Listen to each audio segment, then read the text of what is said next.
Salam sehat sahabat-sahabat tercinta, ketemu lagi dengan saya Daryanto Official. Boom boom boom.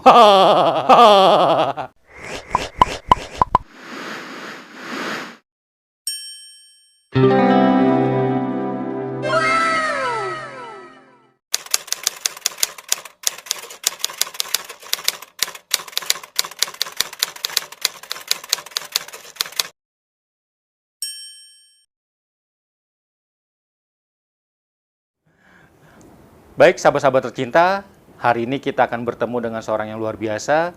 Beliau sosok Kartini di era modern dan beliau juga sekarang sebagai anggota DPRD Kota Bekasi.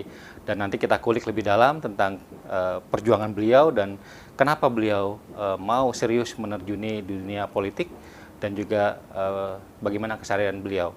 Langsung saja kita sapa Ibu Uri Huriati. Ya. Apa kabar Ibu? Alhamdulillah baik. Bu Ririati ini adalah anggota DPRD Kota Bekasi periode kedua ya Bu ya? Ya. Nah, Bu Ri, coba ceritakan ke sahabat-sahabat tercinta, kenapa Ibu tertarik ke dunia politik awalnya? Oke. Sebelumnya izinkan saya menyapa untuk sahabat-sahabat tercinta Daryanto Official, mudah-mudahan dalam keadaan sehat walafiat. Amin. Bagaimana saya bisa tertarik dengan dunia politik? Iya, betul. Ya. Terus terang, Bung Daryanto, awalnya saya ini tidak tertarik dengan dunia politik. Oh gitu? Ya, Oh, awalnya iya. tidak Oh, tertarik, walaupun dari paman saya pernah masuk ke dalam dunia politik. Karena yang terbersit di kepala saya, apabila kita terjun ke dunia politik itu membutuhkan anggaran yang cukup besar. Oh iya. Ya, sementara sepertinya saya jauh dari itu. Sehingga itu yang menyebabkan saya tidak pernah berpikir untuk masuk. Awalnya tidak kepikiran Ya. untuk masuk ke dunia politik. Betul. Ya. Terus kenapa Ibu sekarang mau akhirnya masuk ke dunia politik? Oke. Awalnya kenapa saya masuk itu memang dasarnya diminta. Karena memang pada saat dua periode yang lalu itu untuk mencari kader-kader perempuan atau gender itu masih agak kesulitan. Karena kuota perempuan harus terpenuhi. Perempuan harus terpenuhi 30%. Nah, kemudian saya diminta beberapa kali, tetapi memang awalnya saya menolak. Itu dengan alasan saya sepertinya belum pantas untuk masuk ke sana, ditambah juga saya tidak mempunyai modal yang cukup untuk terjun ke dunia politik. Lalu karena diminta, kemudian ada kata-kata yang membuat akhirnya saya masuk ke dunia politik adalah untuk melanjutkan perjuangannya orang tua saya, Pak almarhum Pak Jaini, dan juga abang kandung saya itu Pak Kamaludin, yang meninggalnya memang usianya masih cukup muda ya. Sehingga dari dasar itu, ayo Uri, masuk ke dunia politik untuk melanjutkan perjuangan Bapak almarhum dan Abang almarhum yang tertunda. Nah, itu yang membuat akhirnya saya punya semangat. Jadi awalnya karena dorongan orang lain, belum dari dalam diri sendiri ya? Iya. Nah, setelah ada dorongan dari keluarga ataupun orang lain, kenapa yang mengklik Ibu, oke, saya mau serius di dunia politik seperti itu? Sekarang ini maksudnya? Ya. Karena keberhasilan saya di awal yang semula saya itu niatnya hanya membantu, menambah suara, yaitu, tapi ternyata menjadi suatu kenyataan yang di luar dari dugaan saya.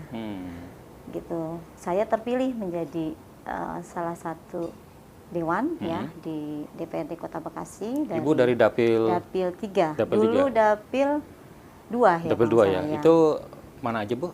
Kecamatan Bantar Gebang, Mustika Jaya, dan Rawamangun. Jadi saya ada 3 kecamatan, 12 kelurahan. Ya, cukup luas lah. Tuh. Jadi dari sana kemudian saya terpilih. Padahal saya pada saat itu tidak tidak menjadi calon jadi. Tapi alhamdulillah, mungkin ada yang mengatakan, saya ingat sekali ya. Ingat sekali tuh ketua DPD saya dulu mengatakan dari Golkar bahwa garis tangan orang itu tidak bisa dinilai dari materi. Jika memang itu sudah menjadi haknya, maka akan kembali menjadi haknya. Nah, mungkin itu saya masuk dalam garis tangan. Garis tangannya ya. Amin ya. Nah, itu sahabat-sahabat tercinta. Jadi kita tidak pernah tahu rezeki dan nasib seorang ya. Ibu Ri yang dipaksakan, terus beliau bertekad, akhirnya beliau diminta ya. dan beliau bertekad, Ya. serius tapi kan pada saat itu serius juga ya, sungguh-sungguh kan? Saya memang tipe yang kalau saya sudah mengatakan ya, saya itu harus total. Iya. Nah, dan juga mungkin kelebihan saya kenapa saya agak mudah terjun ke masyarakat, karena memang dari kecil saya itu jenis anak-anak yang kategorinya si bolang, Pak, bolang. gitu ya. Jadi si Petualang bolang yang ya? petualang. Jadi jarang di rumah. Saya lebih Iya. kemana-mana itu tidak menyapa masyarakat. Apapun yang saya lihat, saya anggap itu menarik, saya datang ke sana. Itulah sahabat-sahabat tercinta, mungkin kalau informasi saja bahwa kemarin beliau adalah suara tertinggi di Partai Golkar untuk di DPRD Kota Bekasi. Nggak sombong loh. Ya, ini luar biasa. Nah, memang beliau ini sering turun ke masyarakat ya, Bu? Ya. Nah, kenapa sih yang membuat Ibu mau terjun ke masyarakat? Ya, ya kembali yang ke awal itu, saya turun ke menjadi caleg tanpa biaya yang besar, dan masyarakat merespon, memilih saya, membantu saya, dan akhirnya saya berhasil. Jadi di situ saya merasa saatnya lah saya sekarang membantu masyarakat. Iya. Ya, karena saya sudah dibantu, maka sudah sepantasnya saya harus membantu masyarakat. Harus kembali lagi ke masyarakat kembali ya. ke masyarakat. Dari Karena masyarakat, oleh masyarakat, untuk iya, masyarakat ya. Masyarakat. Gitu. Jadi ya itulah yang saya lakukan sekarang. Memang lelah, tapi kalau sudah dilakukan dengan ikhlas, insya Allah itu tidak akan menjadi beban. Iya. Nah, Bu Ri, mungkin Ibu juga ceritakan kepada sahabat-sahabat tercinta, Ibu sebagai seorang perempuan, bagaimana bisa membagi waktunya terhadap keluarga, anak, dan juga politik. Ya, ini tips buat itu sahabat-sahabat yang kadang-kadang menjadi dilema, Bung Daryanto ya. Karena semuanya itu buat saya penting. Ya, kalau kita sudah masuk ke dunia politik, kita harus total juga. Kemudian kita juga sudah terpilih menjadi wakil rakyat, kita juga harus siap membantu masyarakat. Bahkan untuk Dewan ini kalau bisa 24 jam ya membantu masyarakat. Dan yang terpenting adalah keluarga terutama juga anak-anak ya, gitu tanpa kan. melupakan itu ya, Bu ya. Ya, keluarga itu adalah yang terpenting. Nah, ini tinggal disiasati saja supaya jadwalnya itu tidak bentrok. Ya, jadi dengan skala prioritas yang sama, Ibu bisa membagi waktu untuk keluarga, masyarakat, dan juga pemerintah. Walaupun pada kenyataannya kadang-kadang keluarga suka agak dikalahkan. Iya, baik. Ya, sahabat tercinta, ini kita sudah dengar tadi, dan mungkin kita ingin tahu juga suka dukanya menjadi seorang anggota DPRD. Nah, kira-kira dari Bu Uri sendiri, apa yang menjadi suka duka Ibu selama menjadi anggota DPRD ini? Iya, sukanya ya karena sudah terpilih itu suatu kebahagiaan ya. Artinya kita bisa membuktikan bahwa kita memang dibutuhkan oleh masyarakat. Itu sukanya. Kemudian juga bisa bertemu dengan orang-orang penting lah ya di DPRD. Bisa bergaul itu. dengan bergaul orang-orang dengan yang luar biasa, eksekutif juga. Kita bisa mengenal itu dari wali kota beserta jajarannya, bahkan juga leading sektornya, kemudian juga kepada orang-orang yang terlibat di pemerintah Kota Bekasi dan juga pihak-pihak yang juga masuk di dalamnya. Nah, itu juga menjadi bagian yang menjadi kebanggaan lah buat kita. Tapi ada sisi di mana kita memang cukup lelah. Ya, cukup lelah sehingga waktu istirahat juga kadang tersita. Itu. Jadi ya itu udah menjadi resiko ya. Nah, itu sahabat-sahabat tercinta, Dewan juga manusia biasa. Ya. Ya. Betul ya, Bu Uri ya? Seperti lagu, manusia biasa. Manusia kita biasa. ini bukan segalanya. Ya, betul. Jadi bukan manusia setengah dewa ya. Betul. Nah. Manusia. Nah, Bu Uri, tadi sukanya, dukanya di lelah juga ya, ada lelahnya. Wajar lah itu manusiawi ya. Nah, kalau sekarang kira-kira ajakan Ibu kepada sahabat-sahabat tercinta, khususnya kaum wanita yang enggan untuk terjun ke dunia politik, kira-kira apa yang menjadi saran Ibu bagi sahabat-sahabat tercinta? Enggan. Saya rasa bukan enggan mungkin ya, karena ketidaktahuan, kemudian juga belum ada kesempatan, ya. Dan tentunya itu harus dicoba.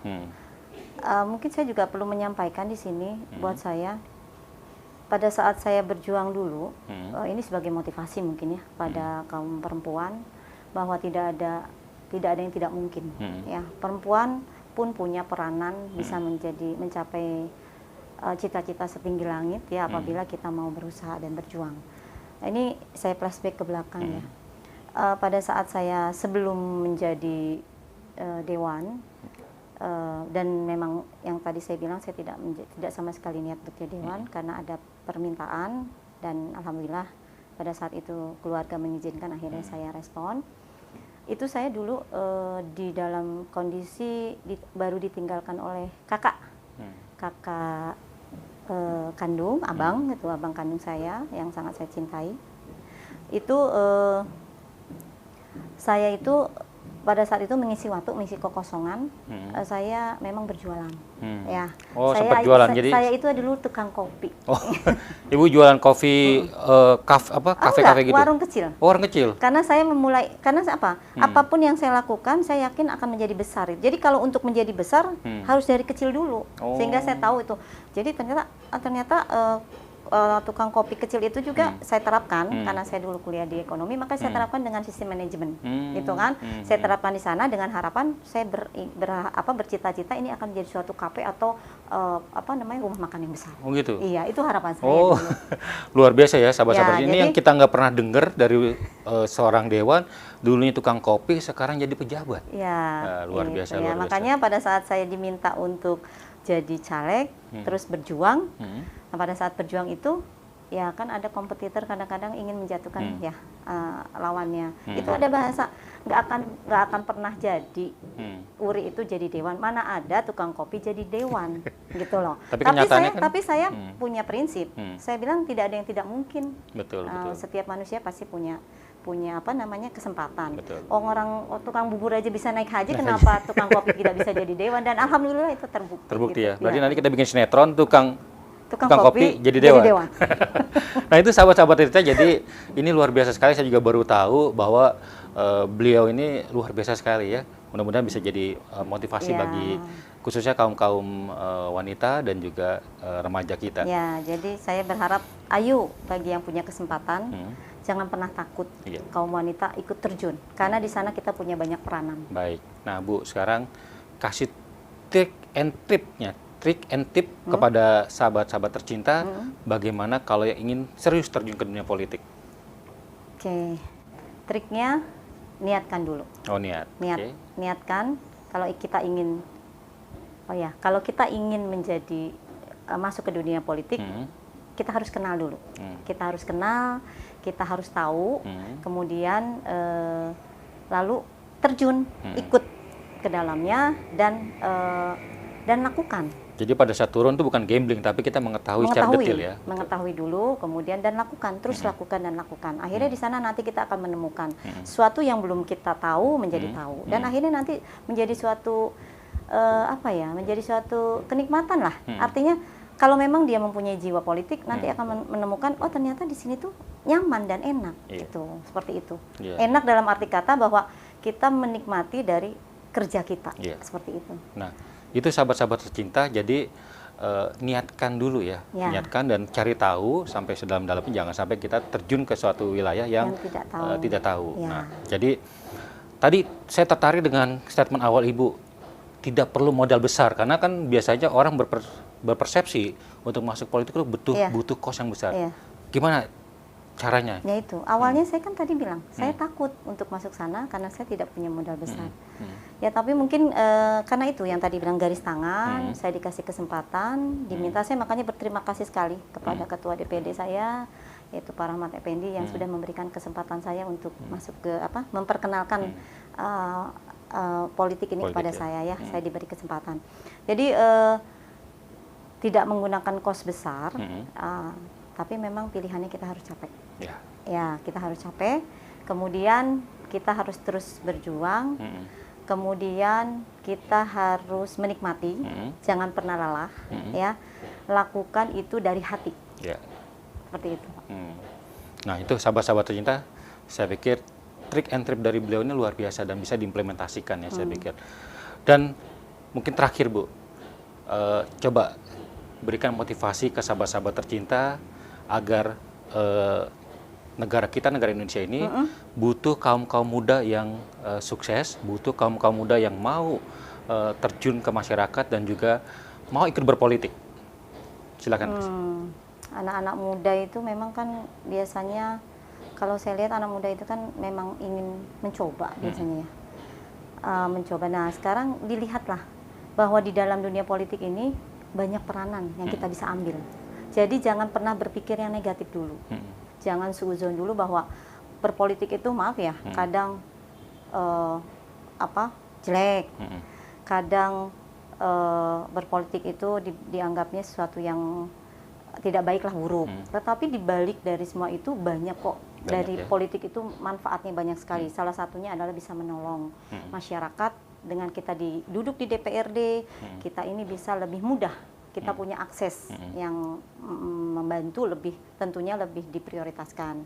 Kemudian juga kita bisa menjembatani apabila masyarakat atau pembangunan di wilayah itu yang sudah lama nangkrak atau tidak tersentuh, dengan adanya kehadiran kita di sana, kita juga bisa punya membantu pembangunannya bisa membantu juga, ya. untuk merealisasikan dengan masyarakat. Jadi banyak hal-hal yang bisa kita lakukan di sana, sehingga jangan terlalu berpikir pada anak-anak muda itu melihat sesuatu itu kan dimanapun ada oknum, ya tidak hanya di dunia politik, dimanapun itu pasti ada oknum. Nah tentunya dilihatkan nilai-nilai yang baiknya, yang positifnya. Gitu.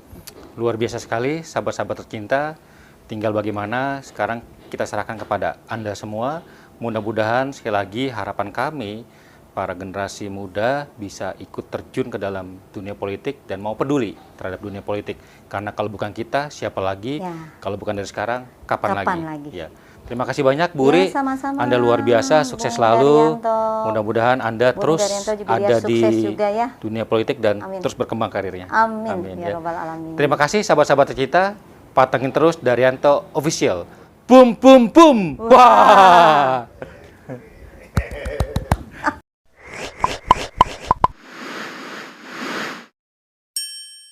Wah.